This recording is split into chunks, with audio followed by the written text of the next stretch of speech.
This is Osiris Shepherd, head coach at 8 He just turned 23. Happy birthday a couple days ago. Thank you. He has been with us since the jump. First year we were open. Couldn't get rid of him. Showed up 5 a.m., 6 a.m. some days after you did some workouts and stuff on your own. And you just wanted to be there, right? Yeah. So it's been since 2022. We're coming up into finishing out his third full year just about with us, I guess, right? You could say, almost in 4. So, yeah, right? First employee for us out the gate. Yeah, happy to have you on today. Talk about some real stuff and realities of the industry, right? Any way you want to introduce yourself aside from that? Osiris Shepherd, somewhat Huntington native. I mean, I've been in this area for about 13, 14 years. I don't even know at this point. Most of your life? Most of my life just grew up in Huntington. Grew up playing soccer. Didn't know what I want to do moving forward with my life after high school. I mean, everybody expects 18-year-old kids to know what they're going to do for the rest of their life, and that pressure is on them from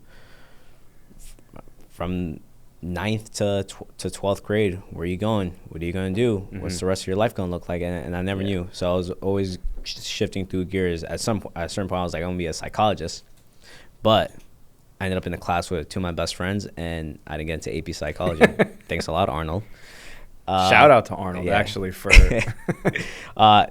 it's funny, in my senior article, I wrote that I want to get into real estate and finance.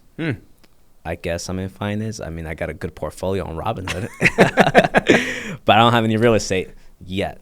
But yeah, it's funny how I ended up becoming a personal trainer. I feel like I don't want to say never see myself in this position. I always knew I never wanted to work in the office. I said I want to work outside. When I started coaching outside, I knew I didn't want to work outside because it was fucking hot. Yeah. So it's good to be in an environment where you control the weather. Well, not the weather, but Why the do you temperature. think you're a trainer today? Like, what led you there? So in 2022, going through my own adversity, family issues, my own issues, the gym was that one place for me that's your comfort area. I mean, people go to the gym for many different reasons. Obviously, I went for aesthetics, but it was that one place that made me feel good and distracted me from everything that was going on outside the gym. And especially, I was a soccer player. I mentally just went through my own adversity just with playing time, inconsistency. I mean, I would say I was a good player, but I would say I was very inconsistent with my performances. So, I mean, you always take criticism when you're playing a team sport. And what I really loved about the gym was it's you versus you. Like, you're in no competition unless you have some mental issues and you're looking at everybody else around you. But for me, it was me versus me, right? By myself in the gym. I put on those headphones and I feel great. Mm-hmm. Like, I'm moving, I'm pushing weight, I'm working on myself mentally, physically, and I'm just on the mission to improve myself. And what I really loved about the gym was, of course, from the physical aspect, I looked great, but more from the mental. Just being in the gym and working towards my goals, but also it helps me grow in other areas of life. And what really attracted me to become a personal trainer is more from the mental aspect of just mentally, can I do that way? Mentally, can I get to the gym today? It's 5 a.m. I really don't want to wake up, but I got to get there. Mm-hmm. And just overall helping people become the best version of themselves. Like, yeah, forget about the aesthetics and the results and the goals, but what I really loved was the mental aspect on how you develop and change as a person. Cool. It's almost like you got into it for that. Yeah. Or at least you got into it for the aesthetic reasons. Yeah. Right? Trying to build your stature, trying to build your confidence. Yeah. It leads to the mental gain. Those are almost all the residual effects aside from, the people or a person wanting to look better. But that actually leads into almost how you saw it affect you. You see how it affects people that you affect. Yeah. Right? That you can change and that you can train themselves out of something in their life too. Yeah. You just fall into the habits and the consistency of accountability and just finding different ways on how to become a better version of yourself. I mean, after every single rep, every single early morning wake up and just finding new ways on how you can improve, whether it's your body or your mind, is what I really love. So it took a big 180 turn on me. Some people do a 360 turn, but that's what I really love. And you always see stories on Instagram, whether it's a body transformation or it's just like I said, a quick 180 turn on someone's life. Like, I mean, they can go from being, I mean, this isn't just an example of fucking degenerate drug addict that now suddenly turns into a health and wellness enthusiast and promoter. Yeah. And their whole life just changes right there. It's almost the encapsulation of what's in the individual too. You see a lot of people with addictive tendencies or personalities that are type A, highly functioning in some realm and always seeking after a realm. Almost once they flip the page from getting caught in a negative rut, like alcohol, drugs, whatever, that type of person actually can be extremely proficient in the health side of it too, or in the financial side, or in the side that's actually way more beneficial and positive. It's really interesting. I feel like that's what makes people the highest at their level also, right? That's how people, you have to sort through the bullshit in yourself to get through to the next page and really figure out like what that entails and keep leveling up. I wanted to segue that into my next kind of thought. I want to talk about the training industry in general from your perspective. Starting out with you, what are a few things that you've learned probably in the last 4 years for yourself, whether it's the realities of the industry in training and fitness, and some of like the positives and negatives that go along with it, both in the industry training wise and working as a coach as well? Like, repeat that question one more time. So like straight up, what are some things that you've learned about the industry being in it? What are some things that I learned about the industry? I mean, I feel like it all depends on how far you're trying to go with your career. I mean, do you just want to be a 22-year-old kid that's just working at Crunch part-time, full-time, just to get some money and just because they like to work out and they want to somewhat help people? Or are you a 23-year-old kid that wants to make a career out of this and wants this to be their lifelong career and something that's going to help support their future family and make, hopefully one day, hundreds of thousands of dollars. So there's two different routes that you can take with that. I mean, just like any other career, it's like you either go half-ass at it or you go balls to the wall and you go crazy.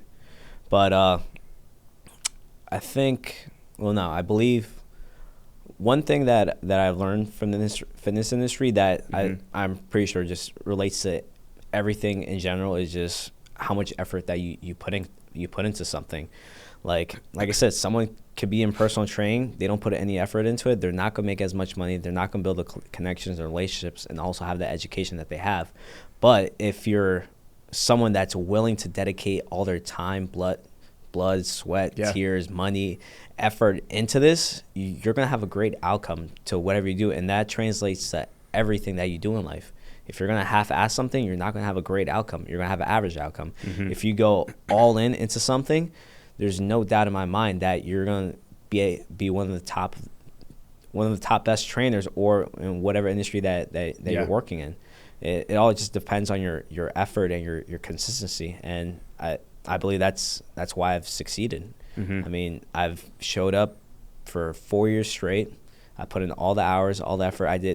Till this day, I'm a yes man. Like anything that you tell me to do, I'm going to do it. And some people like to say no, and it's like I remember I was listening to a podcast and it's like, get your 10,000 hours in first. Like, don't worry about what he's charging. Don't worry about anything financially, because this is the time to learn, not earn. And so when your boss says, do you want to do a seminar? Yes. Do you want to do a podcast? Yes. Do you want to train this person? Yes. Every answer should be yes, because you're looking for the most amount of opportunity and experience in this industry. It's like, how else are you supposed to grow? So anytime that you bring me an offer, my answer is always going to be yes. Yeah. And it's like, I can't, I mean, probably on one hand, I can tell you how many times I probably said no to you. But I think that's one of the biggest things that I learned, and I just take it with everything. So how much effort that you put into something is going to be your outcome. So if you half-ass it, it's going to be average. If you go all in, you're going to have the best possible outcome that you can possibly get. But it all determines on your effort. So training, right? It's the product of kind of the chronic practitioner, of chronically getting better, chronically opening doors and showing up, like you said, applied to any industry. We're in a unique industry where we're working, right? Any service-based industry has to take to the client or the customer, right? Yeah. Work with their schedule unless they're on a fixed amount of hours, and the client can take to their schedule. For us, right, we have fixed class times, right, that you lead classes with, but it's, right, the days can run into each other and drag on, whether you have a 4 a.m. session or an 8:30 p.m. session, right? And some of those are back-to-back, squeezed up on each other because you're trying to service, right? What do you think are some misconceptions? And from the financial standpoint too, right? I don't know, the average income since I've been in the industry, figuring it out for over a decade, has been between 28 and probably 34 grand a year. Has been like the average listed salary of a personal trainer, right? Because people don't go deep. They don't take it seriously. They look at it as a bridge job. They just are a part-time floor trainer, someplace getting paid minimum wage. But what are some common misconceptions about like the absolute fucking reality of the training industry and the fitness industry? That you say, what are like 3 top misconceptions of the industry in general, whether it's misconceptions you see on social media or bullshit you see in the training world? I'll say number 1 is you don't create your own schedule. Yep. I live off of my client's schedule. So you and I have both been in the gym at 4 in the morning. Do I want to be in the gym at 4 in the morning? Yes, no, but sometimes it feeds you. Yeah, it feeds me. Like, but like, no, I do not want to be in the gym at 4 in the morning. But I'm gonna be there because I have to serve a client. So definitely number 1 is that people think that you create your own schedule. I do not create my own schedule. I create my schedule off of my clients, the times that they want and the times that they can get. Number 2, what's another misconception? You can even go broad with this too. I'm thinking like fitness industry. I just want your take on going from, and let's dive into like the mind of little Osiris, like hustle, peak fitness, right? Yeah. Like bench pressing with 10s on each side, struggling, trying to get 225 on your back and failing, right? Like what are the misconceptions out there for the young kids out there, whether they're aspiring to level up their fitness or train properly? I'll go number 2 is you could definitely easily get burnt out, and especially with social media, people live off the dopamine of all the motivational videos. Everybody shows their peak moments. Everybody shows the 4 a.m. wake ups, the late grinds. I mean, I do the same thing. Like I post me leaving the gym at 9 We're in a dopaminergic world trying to get attention, right? And everybody is just showing their energy side of them just constantly hustling. And you saw me, I fell into that part where I was just on go mode. Yeah. And it was just unhealthy. So I mean, I feel like that translates to being a trainer and just constantly grinding, but also someone that's working out. Like what I've realized from obviously following 8Well's training philosophy is I used to be someone that worked out 6 times a week, average bro split. But as soon as I hopped on a 3-day-a-week total body workout that was structured by you and 8Well, I saw more results. My body felt a lot better because I was recovering a lot more. Now I had 4 days to rest. And overall, I just got stronger. I mean, I peaked at 435 on the deadlift, and then with my other workout programs, I was constantly fatigued. I was constantly just frying the egg. Like and we've even had those conversations. Right? I was like, don't shoot for that. Don't even go close to that 400 if you're trying to go for 425 or 435. Shoot for that in 3 to 4 weeks. But hover underneath that line, right, that you think is maximal each week, building up in the same program if you're trying to peak that deadlift. And that's something too. But I remember walking into the studio too, I was like, get the fuck up, like laying on the couch a little bit. There were some days when you were in the beginning just going, and you were crashing, right? You were crashing and learning what it was like to kind of pick up all these different things, learn all these things, put down other things, right? Kind of almost like the risk where like sacrifice certain things to learn other things.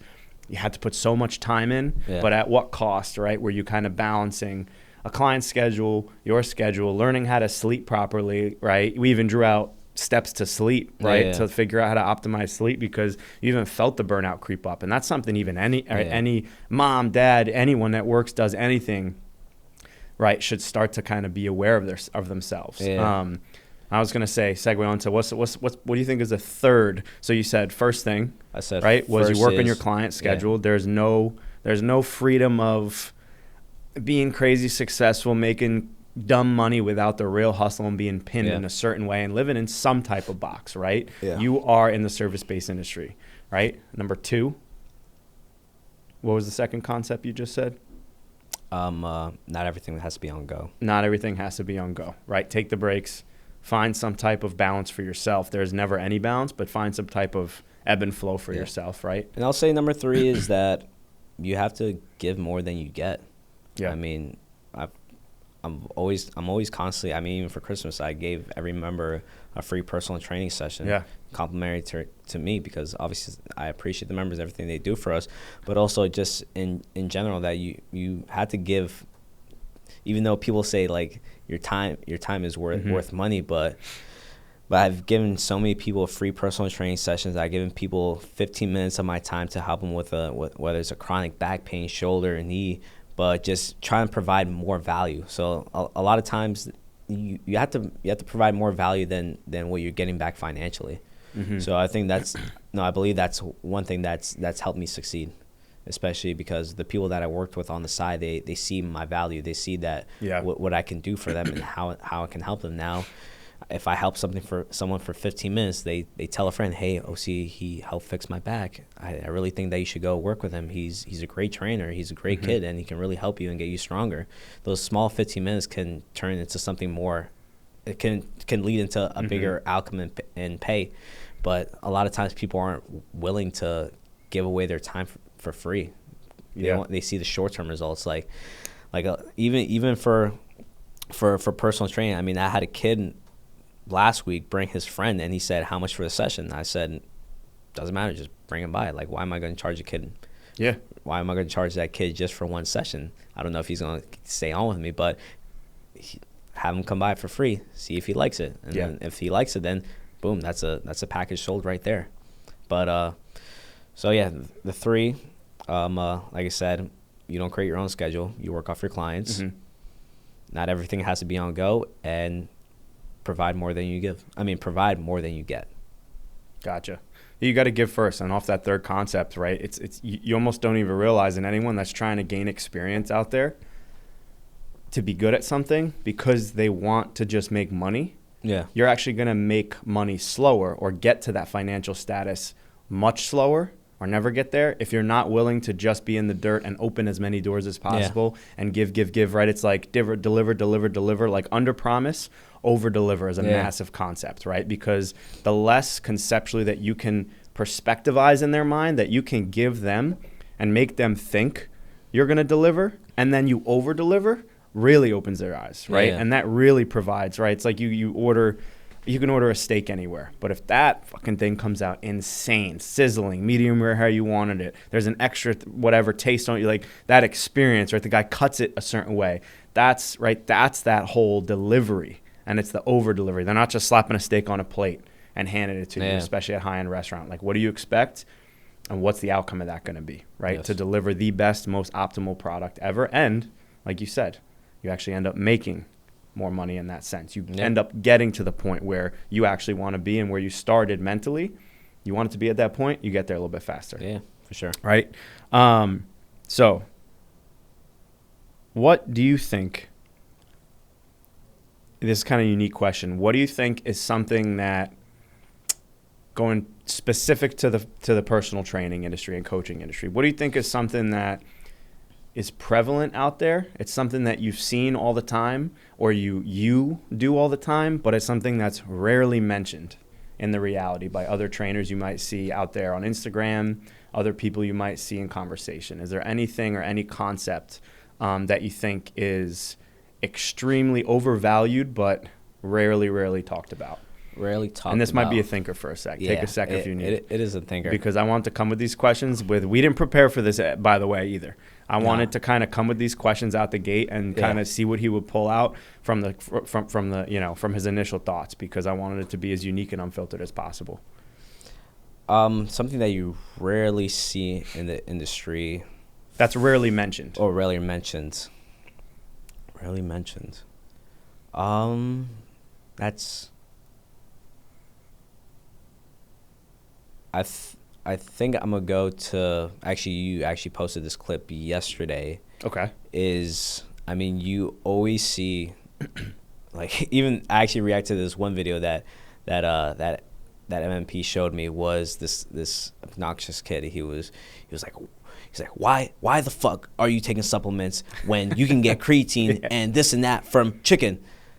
But we all don't have the same 24 hours in a day, so it's like it's called a supplement, so you can supplement in your diet. Like, we work with moms, we work with dads that have full-time jobs. They have 3 kids that they're juggling around. We don't have the same time. Like, oh, you're talking about the video? Yes, I forgot what I posted yesterday. Yeah, so you posted that video. Yeah, the expectations. Like, we can't have the same expectations in our client that we have for ourselves. We don't live the same lifestyle that our clients do. So it's like, when you expect a mom with 3 kids to get in, let's say 5 meals in a day, three meals, 2 snacks, and hitting her protein intake, and then you're like, why didn't you hit your protein intake? Oh, well, I had to pick up my kids, I had to drive them here, I had to drive them there, I had to drive them practice, I had to do this, do that. And it's like, are you just keeping a Tupperware chicken in the car with you with a full course, with all the sides and the meals and timing your carbs? You know? So I think it's the expectation that people have on their clients, and they don't meet them in the middle and set a realistic goal for them. So I'll say that's actually a really good one. Yeah, that's funny. I mean, you started it. Yeah, I mean, listen, I appreciate that. That was a cool concept that I thought, but it's something that like floats around from time to time. But I don't even think it's something that I realized until like probably a couple years ago. Just like thinking about the lifestyle of a high leverage client, right? Whether it's one of my CEO clients that's flying on planes all the time, everywhere, going out all the time. I can't come. I could be like, try this when you sleep. Do this, XYZ, right? But it's like, I can't measure up to what he might be feeling, right? Or what his perspective is telling him. You know what I'm saying? Like, I can't measure up to that, right? So it's like, why should I? And he can't measure up to me being able to, or any of my friends that work even a regular 9 to 5, right? Like, perfect example. And I talk about, right, men's league baseball a lot and being able to play, because I hold it so near and dear to me, because obviously we're both athletes. We love the sport that we used to play or still do play, but you can't compare me or you to someone that works a 9 to 5 and then goes and tries to perform the sport, and they wonder why they're injured, or they wonder why they can't keep up, or they wonder why they're winded around the bases or in the soccer field, right? You even said it. You played with some of your friends. This is a knock to any of your boys, but it's the reality of, as you develop in life, where are your priorities? You know what I'm saying? You went and played pickup soccer a couple months ago, right? I'll play baseball every weekend, throwing 130 pitches, going, running. I'm fine. I'm great. I know how to hydrate. I know what I ate that morning to fuel myself, right? But every single day during the week, we have the opportunity to take that 1 to 2 to 3 hour gap in the middle of the day, potentially, when they're still working and they're locked into a schedule, to work on our fitness, right? So you could never expect a client to have that reality. You can never expect a client to live that way. So I'll say in summary, what people don't talk about enough in online or in the fitness industry is understanding your client's lifestyle. Yeah.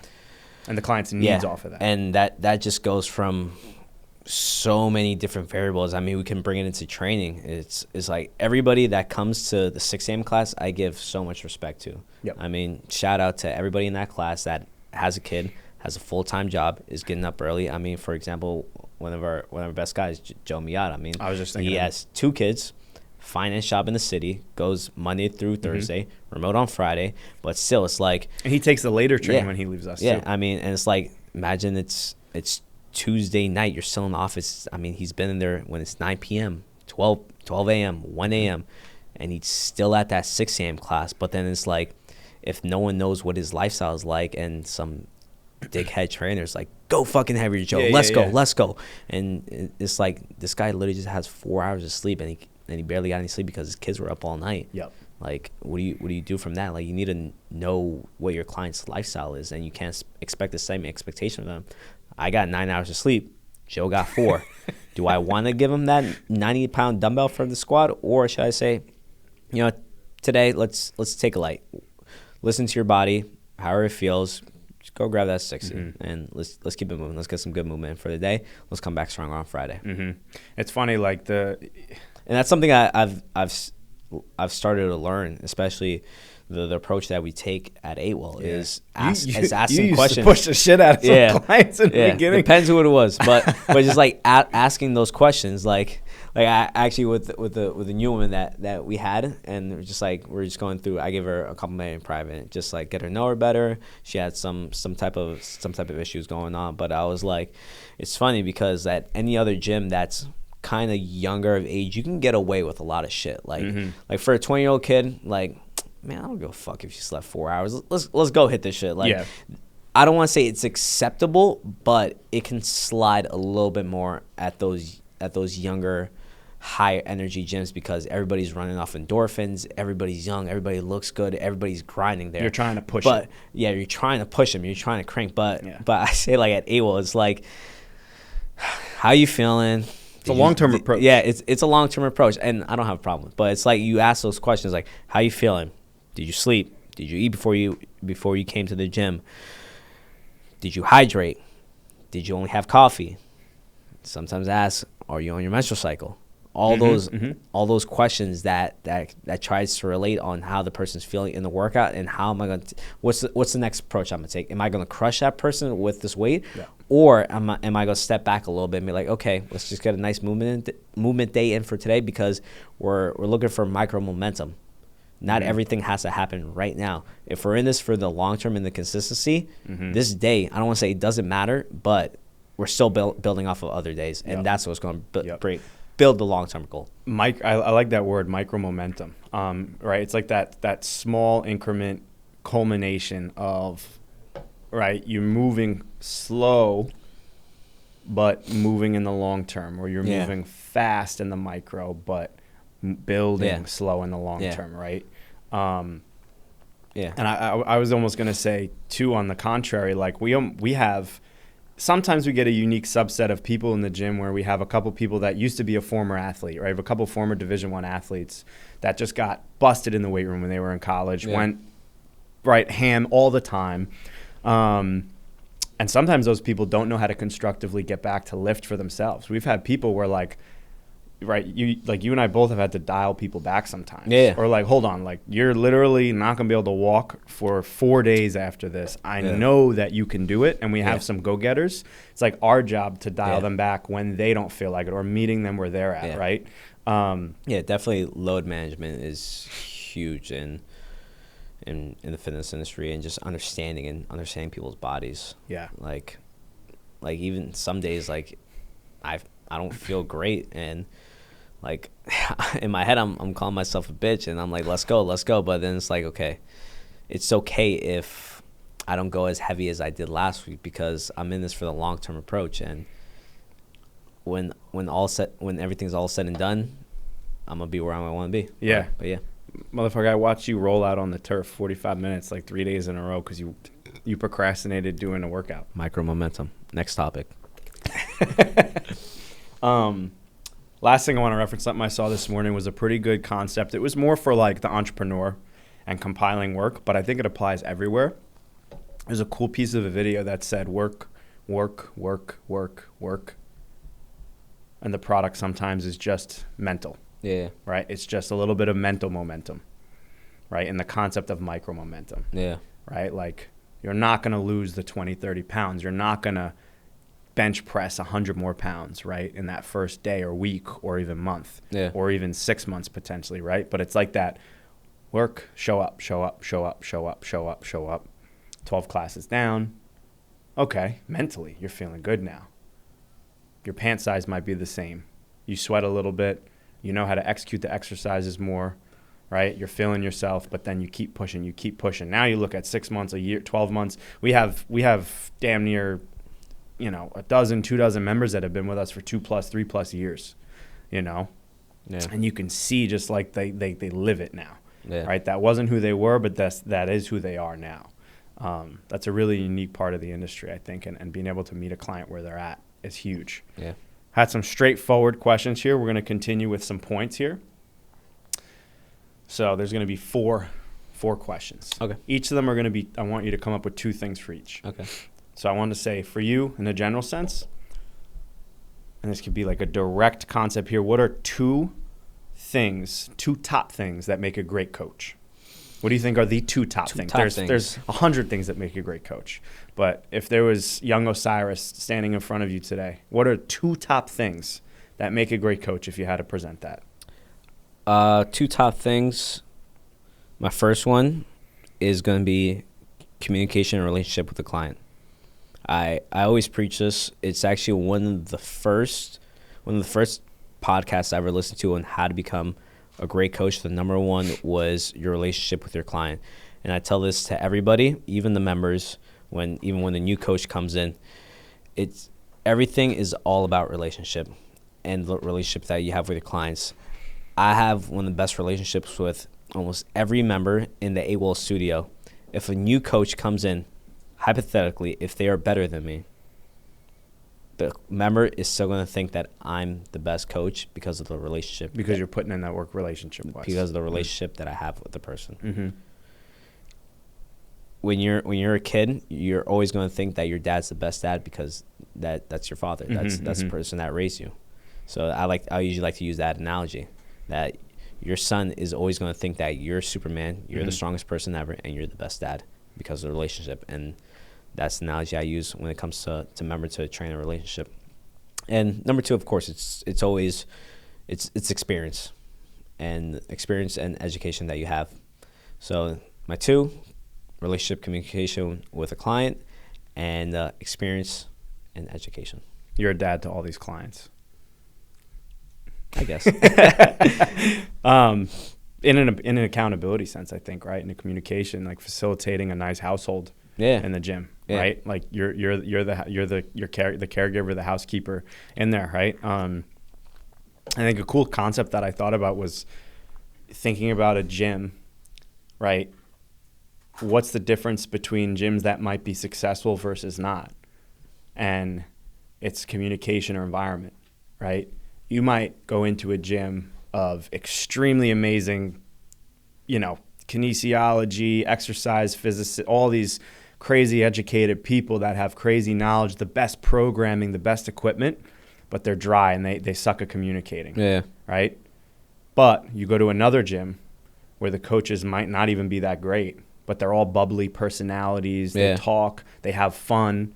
They make that shit a game. They make you they make you want to come back and hang out and have fun. That gym's going to win all the time. No, 100%. I mean, going back to quoting the podcast, it's like, think about it. You're with that. A client is with you for an hour. Does that person want to spend an hour with you? Yeah. Like, that should be the best fucking hour of the day, or 3 hours or 3 to 5 hours a week. Right? You take them away from their bullshit sometimes, right? Or you make them more equipped to go back into the bullshit. Next one. What are 2 things to never do as a coach? As a coach? What are 2 things to never do? Advice for a young kid. What are 2 things to never, ever do? Top 2 things, I would say. There's a lot of things you should never do. Never say no to opportunity or a client. And number 2, what's... It could be on the direct trainer to client sense. Yeah. Like, don't touch a client inappropriately, but it could be that realm, or it could be coach to coach realm if you're talking correct. I mean there's a lot of things that you should never do that I've probably done before, and I can give you a list, but no. So I'll say my number 1 for me is, especially in the service industry, I'm hard-headed with my quality, my product, and my service. So I'll never say no to a client. Hence why I've been at the gym at 3 a.m, 4 a.m, 8:30. Doesn't matter if I have something going on. I'm sorry, it's gonna have to wait, but I have to service the high ticket paying customer. Like, if a client wants to be there at 8:30, I'll be there at 8:30. But saying no is one thing I'll say, and then another thing a coach should never do is Damn, this is hard. It's a difficult one. Yeah. There's a lot of things you could say that are simple, but I feel like Yeah. in search of something that means a lot. Should never do. Damn. You got me. Think about anything that you think that you would have done or, you know, may have thought about on your own that you changed or something like that even too. I'm curious, like what. Ooh, I got it. Never bring up politics. I like that.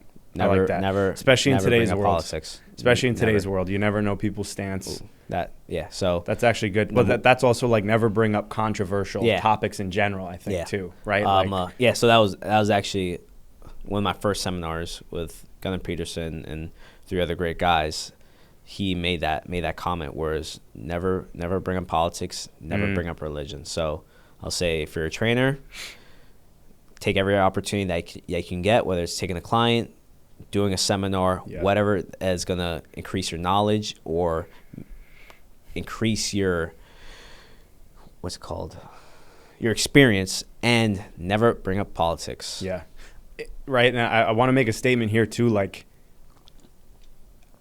I learned this as a young kid trying to think about entrepreneurship and business and becoming who I wanted to become, was that you are your brand. You are your walking brand. Right? Yeah. People think a brand is like Nike or a piece of clothing. No. Yeah. You are your brand. So whatever you say, do, how you carry yourself, the shit you talked, right? That is who you are. And we talk shit, we make jokes. Obviously, there's placement for things and there's not placement for things. But it's right. You're the clients first. You're in the service industry first. It's always the balance. I'll say it's actually crazy. I mean, there's so much going on with politics. We're not going to get into that.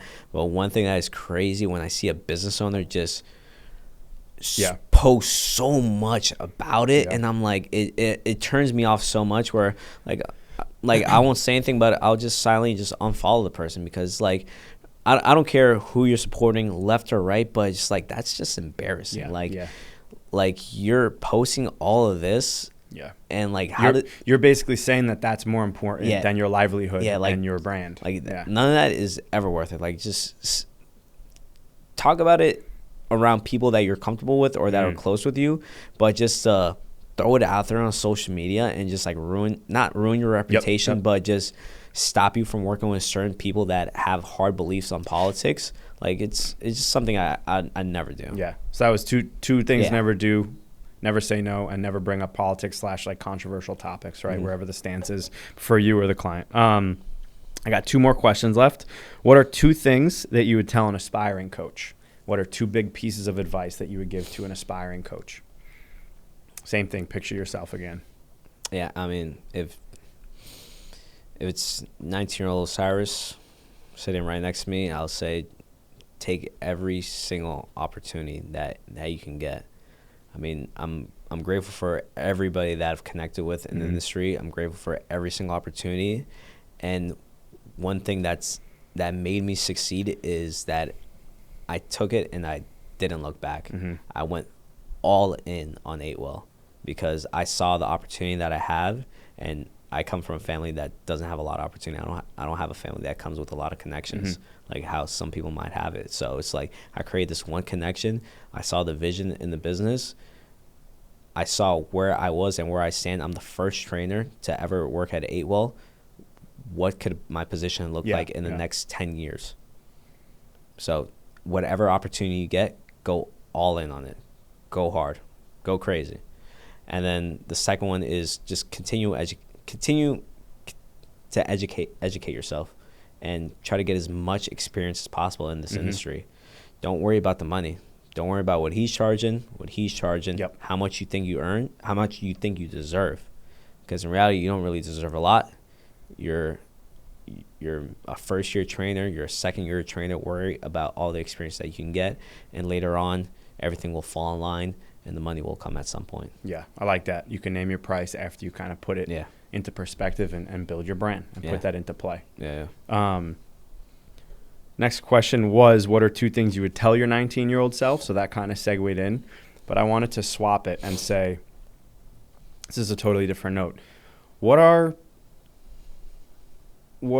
2 ways that you've improved yourself you think, in the last couple of years?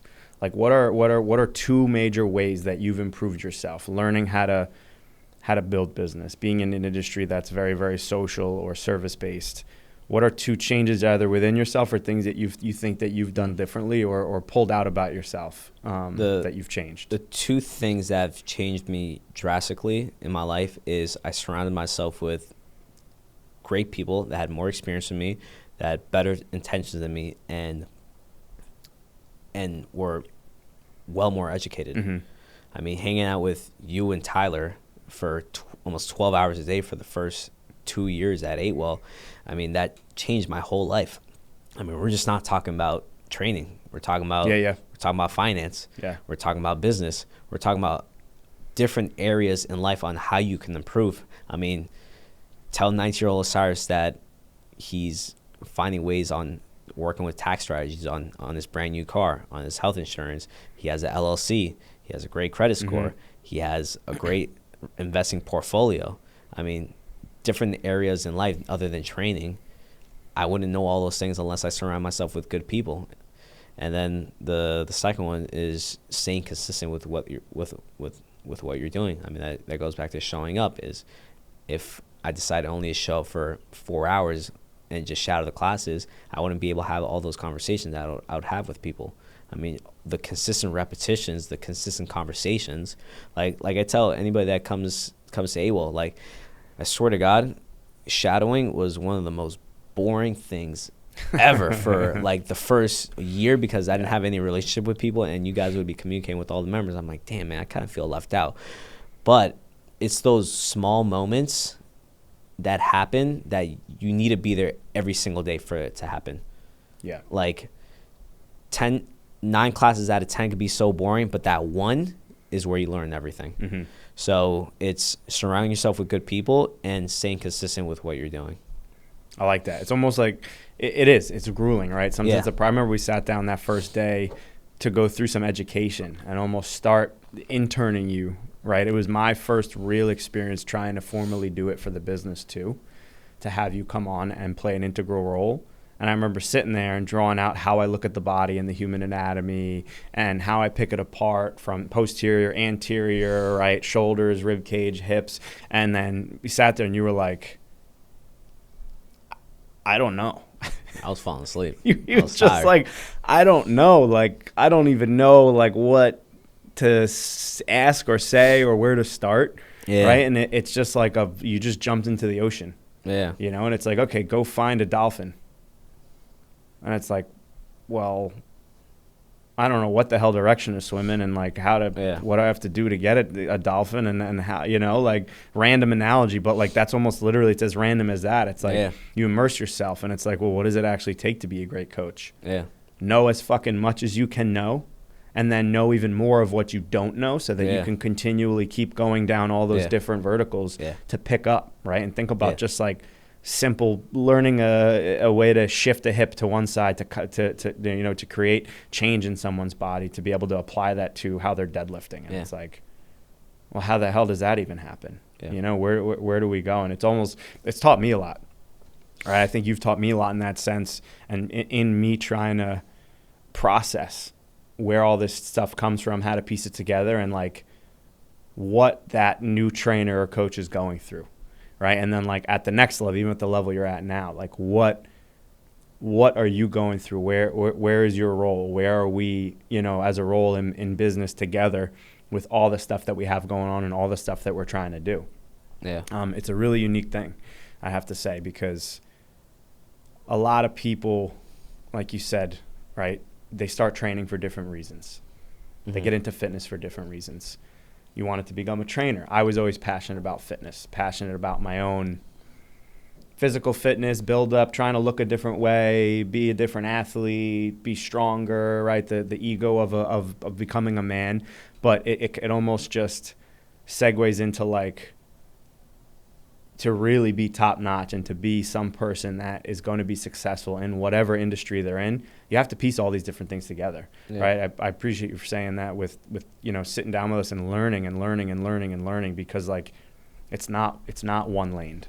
Yeah. Right. There's so many of these things that you gravitate toward. Like you texted me yesterday, hey, like, can we talk about buying a car? Like, can we look at that? Like, how did you do that? Yeah, you know, for sure. Dude, it's simple life skills too. Yeah, no, right. And it's like, I'm not saying that to be like, I'm knowledgeable. Like, you know, I know exactly how to buy a car, but it's like, no, dude, like we're just picking up things and asking things just for more intel. Yeah. Right. How do you invest in XYZ? How do you look at this person differently? How does someone else program? Right. Yeah. And you said it in a good video. There's no one way to do one thing.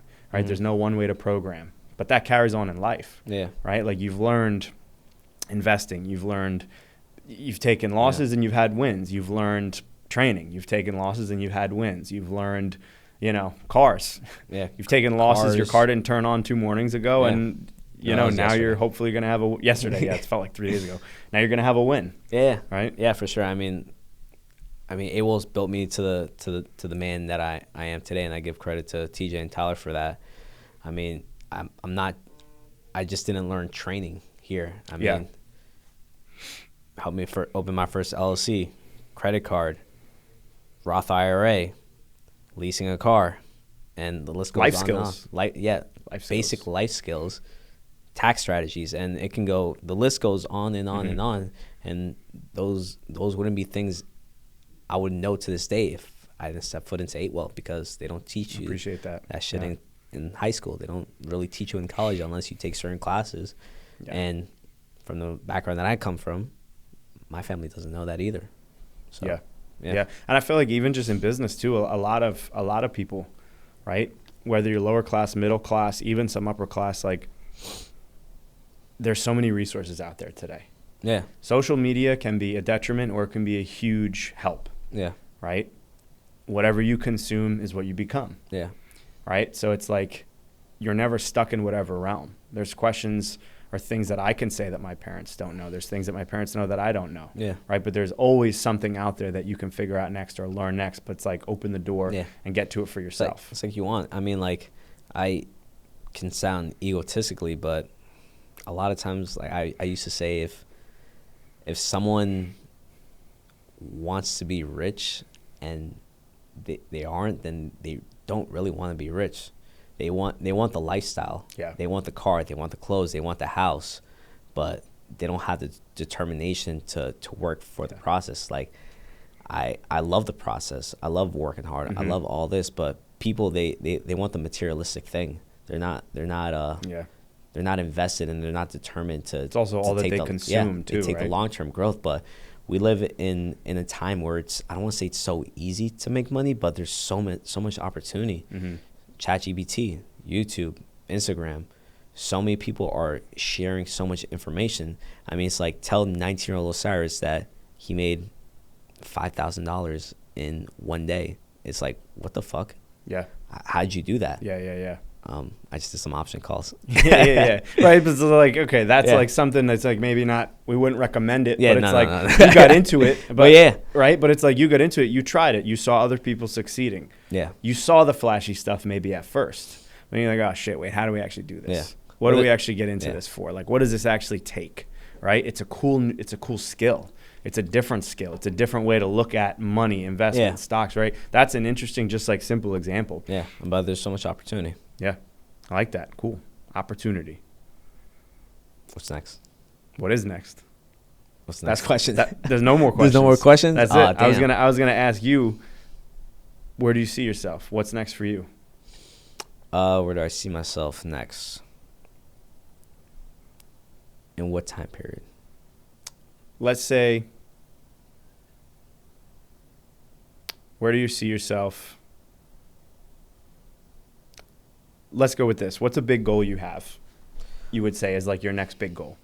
My next big goal. I've attended so many seminars and speaking events. One thing I've always wanted to do is, obviously you can do it in any way, but I'd love to share knowledge and be a connector.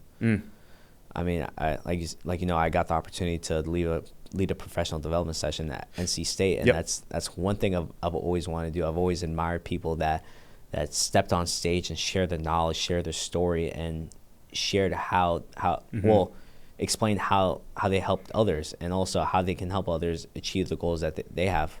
But yeah, one goal of mine is just sharing my knowledge, be able to travel to different places and inspire others of the 19-year-old kid that Osiris was, and the journey that he went through and what it really takes to succeed in this industry.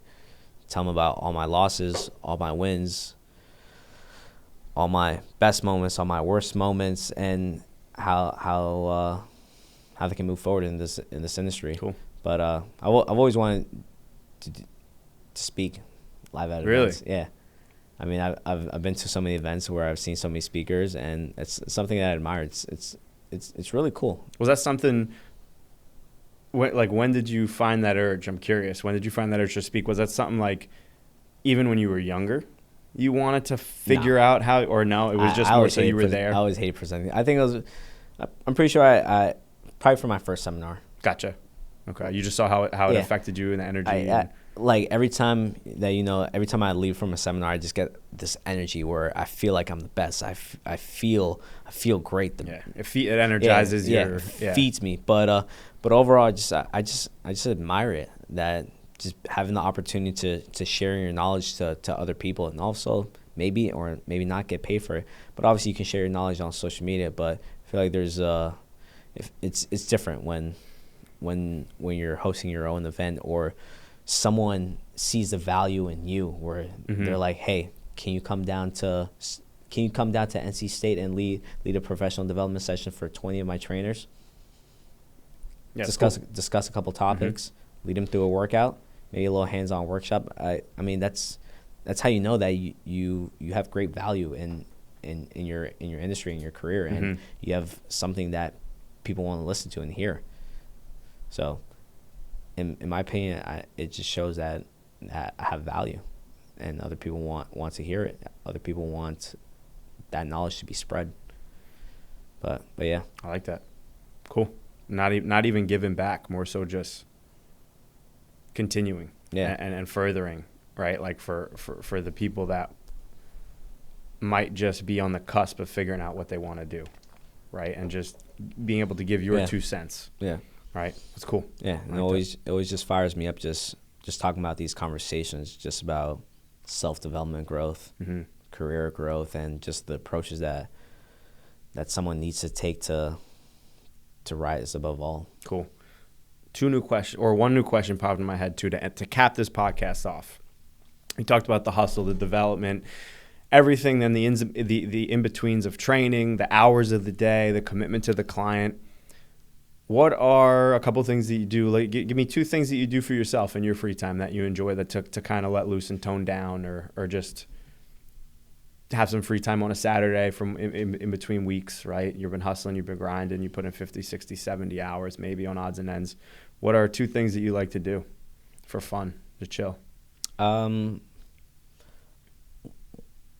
out with my girlfriend. That's You just saved yourself. Nah. I enjoy hanging out with her. Just kicking back. Cool. Just kicking back, hanging out with my friends, hanging out with my girlfriend, reconnecting. Especially, I mean, my girlfriend lives in the South Shore, 30 minutes away, so we really don't get as much quality time as we'd like. But I feel like it's better like that because there's some separation. Yeah, there's separation. We're both focusing on our own career growth and our own personal growth. But then it's like when we come together, we have stuff to talk about our week, what's going on, and there's space between each other, and of course just hang out with my friends. Cool. Yeah. Recharging. Yeah, quality recharging. Time. Nothing crazy. Cool. No, I like that. It's important. It's important to recharge, and I think I found that for myself. Always growing up through the latter part of kind of high school, through college, through trying to build business and do stuff. I felt like I was never doing enough because I wasn't doing enough. Then I felt like I couldn't do more. I could never do enough, right? And then I was doing a lot, working a lot, then building business. Yeah. And I felt like I just could never do enough. Yeah. And I feel like that's something. Yeah. I wanted to bring up that point. It hit me because it's something that I feel like I've learned a little bit to enjoy and let certain things play out rather than always trying to hustle. Why are we watching a movie for 2 hours that's wasted time when I could be doing something else, right? It's like, no, you got to let yourself disperse and recharge and live here and then live here. Yeah. I feel like it's good just to get away from the studio at some point. Yeah. It's like Saturday and Sunday. I mean, even though I'm already there Saturday and Sunday, but not for the full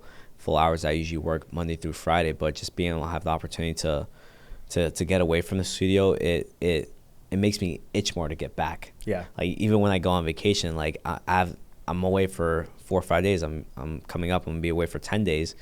And the last time that I went away, I was so excited to get back, like, because I missed it. I haven't been there in a while. I miss the people that go there. I miss work. Which is crazy that's work. Yeah. Right. In a world I feel like where work is put on people, where they feel it's the Sunday scaries, the dread, right? So just being away from work just makes me want to go to work more. But yeah. I like that. Cool. Appreciate it, man. Thanks for hopping on. Yeah. Got an assessment to do in 10 minutes. Yeah, let's do it. Thanks, man.